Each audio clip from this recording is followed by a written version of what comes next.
सहरसा में बदमाशों ने बुजुर्ग को मारी गोली। सहरसा जिले के सदर थाना क्षेत्र में बुधवार की देर रात एक 63 वर्षीय बुजुर्ग से लूट के दौरान बदमाशों ने गोली मारकर जख्मी कर दिया। बुजुर्ग की हालत बेहद नाजुक बताई जा रही है। बुजुर्ग के पीठ में लगी गोली है।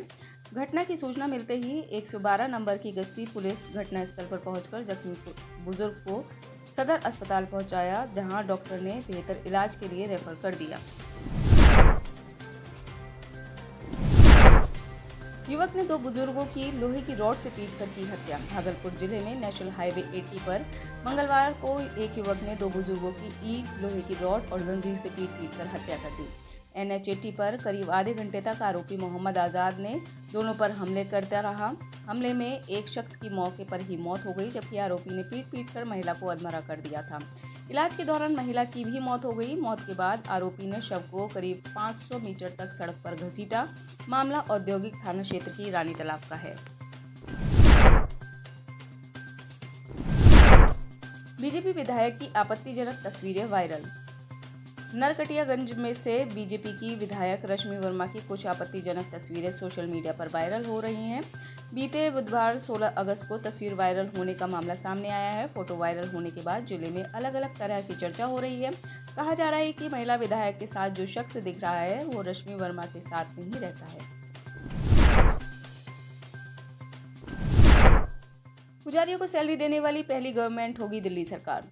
दिल्ली विधानसभा के विशेष सत्र में आप विधायक अखिलेशपति त्रिपाठी ने केंद्र सरकार से वक्फ बोर्ड की तर्ज पर मंदिरों और पुजारियों के सैलरी देने के लिए कानून बनाने की मांग की है।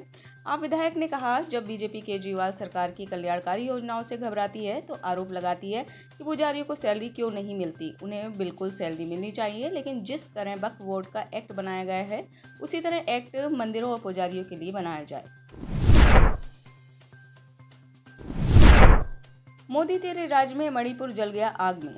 दिल्ली विधानसभा विशेष सत्र के दूसरे दिन मणिपुर हिंसा पर चर्चा शुरू होते ही सदन अचानक मोदी तेरे राज में मणिपुर जल गया आग में के नारों से गूंज उठा। मणिपुर मसले पर चर्चा की शुरुआत होते ही आम आदमी पार्टी और बीजेपी के विधायकों के बीच जमकर हंगामा मचाया। आम आदमी पार्टी विधायक दुर्गेश पाठक ने इस मसले पर चर्चा शुरू की थी। दुर्गेश पाठक ने कहा कि आप मणिपुर पर भी संसद में चर्चा नहीं करते, यहाँ विधानसभा में भी चर्चा नहीं करते।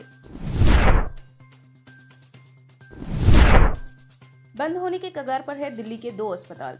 दिल्ली विधानसभा विशेष सत्र के दूसरे दिन आप सरकार के पूर्व मंत्री और विधायकों ने आज दिल्ली में चरमराई स्वास्थ्य सेवाओं की पोल खोलकर रख दी। सीएम अरविंद केजरीवाल सरकार में पूर्व मंत्री और वर्तमान में विधायक राजेंद्र पाल गौतम ने कहा कि रखरखाव के अभाव में उनके विधानसभा क्षेत्र में स्थित 5 में से 2 अस्पताल बंद होने के कगार पर हैं। इसी तरह किरारी से विधायक ऋतुराज गोविंदा झा ने कहा कि उनके इलाके में एक भी अस्पताल नहीं है। लोग संजय गांधी अस्पताल इलाज कराने के लिए जाते हैं, जबकि संजय गांधी अस्पताल दिल्ली का सबसे ज्यादा खराब अस्पतालों में शुमार है। भाजपा चुनाव प्रबंधन समिति की कमान नारायण के हाथ में। राजस्थान में भाजपा ने प्रदेश चुनाव प्रबंधन समिति की घोषणा कर दी है, जिसमें राजस्थान के पूर्व राज्यसभा सदस्य नारायण पंचारिया को प्रदेश संयोजक बनाया गया है। नारायण अभी भाजपा के प्रदेश उपाध्यक्ष हैं। सांसद राजवर्धन राठौड़ को सह संयोजक बनाया गया है। मीडिया के प्रदेश संयोजक और सोशल मीडिया संयोजक को भी सदस्य बनाया गया है। इसमें युवाओं का भी ध्यान रखा गया है। इसमें 2 महिलाओं को भी सदस्य बनाया गया है। इस टीम में कुल 21 लोगों को जगह मिली है। बीजेपी की 2 समितियों में वसुंधरा राजे का नाम नहीं। बीजेपी ने राजस्थान में आगामी विधानसभा चुनाव के लिए गुरुवार को यहां 2 महत्वपूर्ण समितियों, चुनाव प्रबंधन समिति और संकल्प पत्र समिति के गठन की घोषणा की है।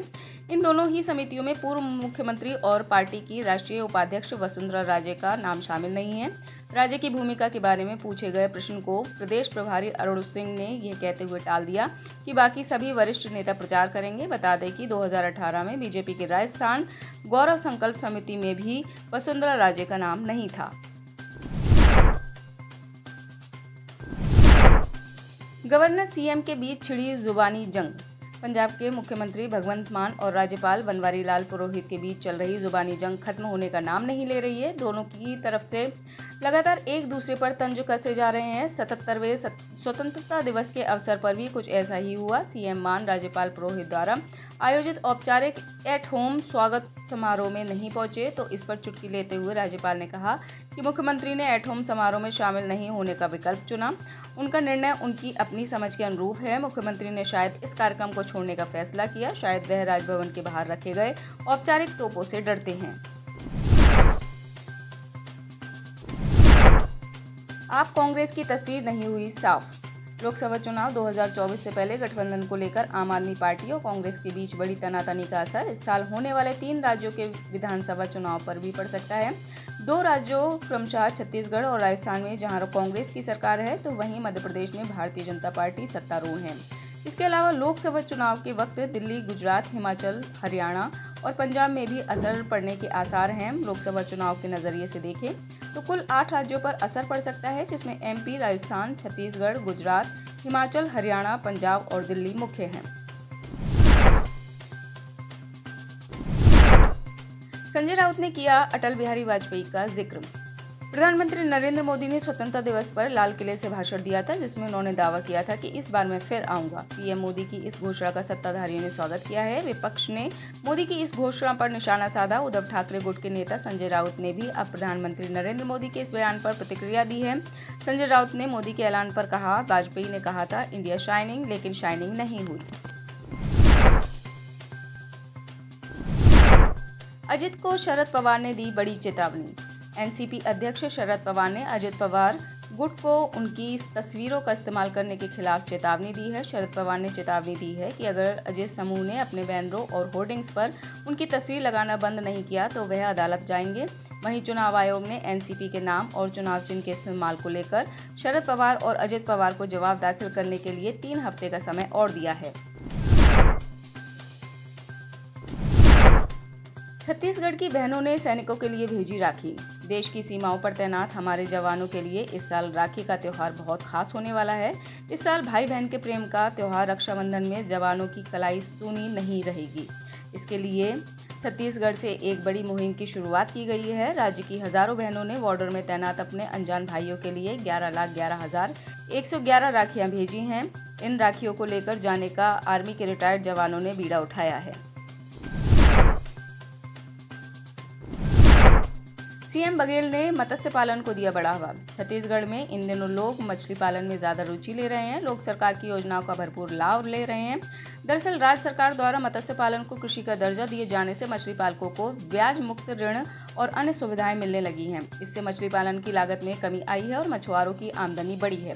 प्रदेश में मछली पालन के लिए 2 लाख हेक्टेयर से अधिक जल क्षेत्र उपलब्ध है। महबूबा मुफ्ती को याद आए भगवान Shri Ram. People's Democratic Party की नेता महबूबा मुफ्ती ने बुधवार को भगवान राम और उनके रघुवंश का जिक्र करते हुए कहा कि 1947 में भारतीयों द्वारा जम्मू कश्मीर के मूल निवासियों से किया गया वादा सुप्रीम कोर्ट में परीक्षण से गुजर रहा है। जम्मू कश्मीर की पूर्व मुख्यमंत्री ने शीर्ष अदालत के लॉन में मीडिया से बातचीत में कहा कि सुप्रीम कोर्ट जिस मामले की सुनवाई कर रहा है वह भारत के लोगों से संबंधित है। उन्होंने कहा इस देश को बहुसंख्यकवाद पर नहीं चलाया जा सकता, यह देश संविधान के अनुसार चलेगा। उन्होंने ये भी कहा कि अनुच्छेद 370 को निरस्त करने का मुद्दा भारत के लोगों और 1947 में कश्मीर के मूल निवासियों से किए गए वादे से संबंधित है।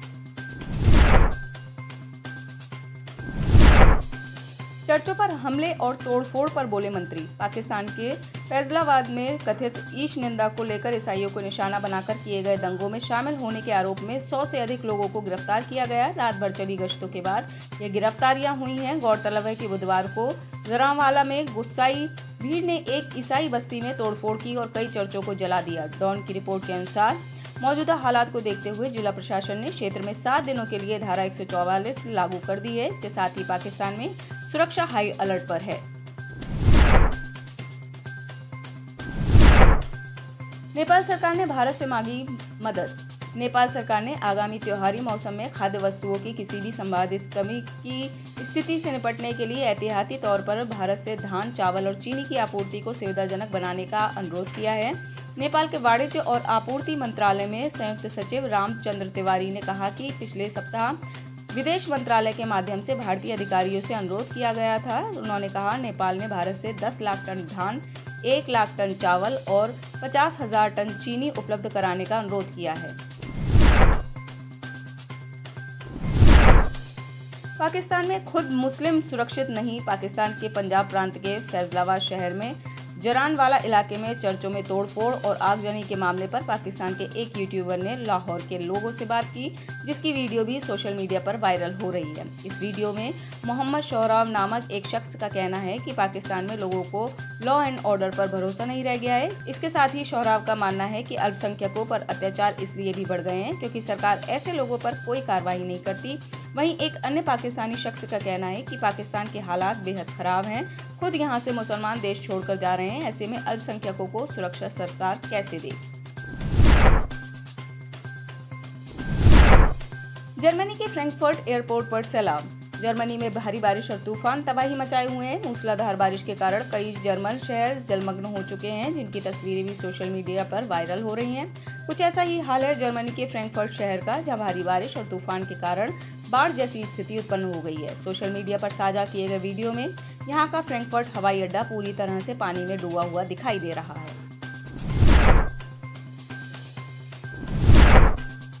पाकिस्तान में कट्टरपंथी भीड़ ने चर्चों को जलाया। पाकिस्तान से ईशनिदना की अफवाहों के बीच देश के पूर्वी हिस्से में चर्च और ईसाई घरों पर भीड़ ने हमला कर दिया था। इस पर अमेरिका का बयान सामने आया है। अमेरिकी विदेश विभाग के प्रवक्ता वेदांत पटेल ने संवाददाताओं से कहा, हम इस बात से बेहद चिंतित हैं कि पाकिस्तान में कुरान के अपमान की रिपोर्ट के जवाब में चर्चों और घरों को निशाना बनाया गया है। उन्होंने कहा कि अमेरिका स्वतंत्र अभिव्यक्ति का समर्थन करता है। हमें किसी भी किसी तरह के हिंसा या हिंसा की धमकी को अभिव्यक्ति के तौर पर नहीं मानते हैं। आप इस खबर के बारे में क्या सोचते हैं, हमें कमेंट सेक्शन में बताएं। साथ ही ब्रह्मास्त्र न्यूज को सब्सक्राइब और शेयर भी जरूर करें।